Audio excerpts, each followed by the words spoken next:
Good morning. How's your day going today? It's interesting how sometimes God speaks to us. And sometimes when he speaks to us, we don't fully know the outcome.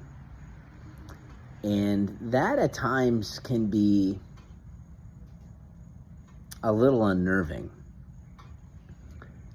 Specifically as men, we're planners. We like to create things.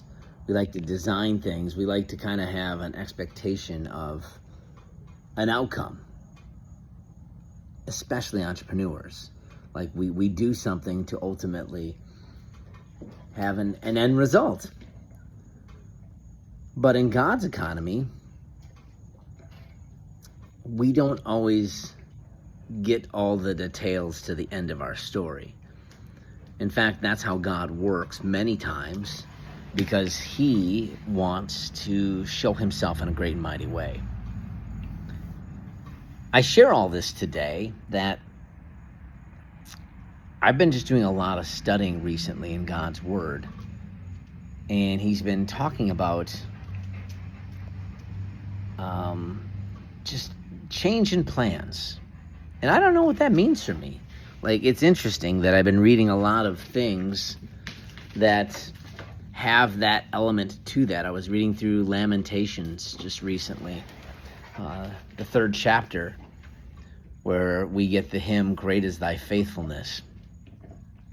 And in all the destruction and the death that came from the Babylonians, Jeremiah, who's believed to have written that, was like, "Lord, my portion is enough. Great is thy faithfulness. Your mercies never end."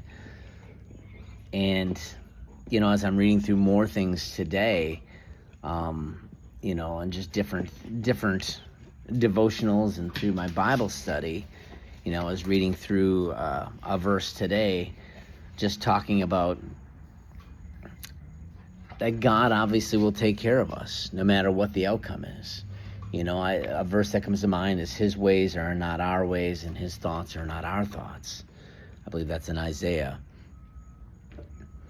So I don't know what that means for me yet. I'm not sure if God's trying to put me through some change, but I will say, spiritually, I'm trying to think the right word to say. Stirred, maybe, is the best way of putting that, because it's not awkward or weird. It just, I feel like there's things going on I can't put my finger on yet. And there's been a lot of things going in our lives personally that have been different of recent, some health stuff, some things like that. So I, through this, am trying to remind myself, all right, God, show me yourself through this situation. What does that look like? I don't maybe need to know everything from A to Z, but give me a glimmer, give me a glimpse of what's going on. Because sometimes it can be a little uncertain. And I will say, even through all of this, I'm not stressed. I don't even know if I'm worried. I just have something going on. You just feel like something's off a little bit. So I'm just going to be obedient. I'm going to continue to do. The faith without works is dead. So I'm going to continue to work. I'm going to continue to do the things I need to do, and just allow the Lord to work through the situations as they come.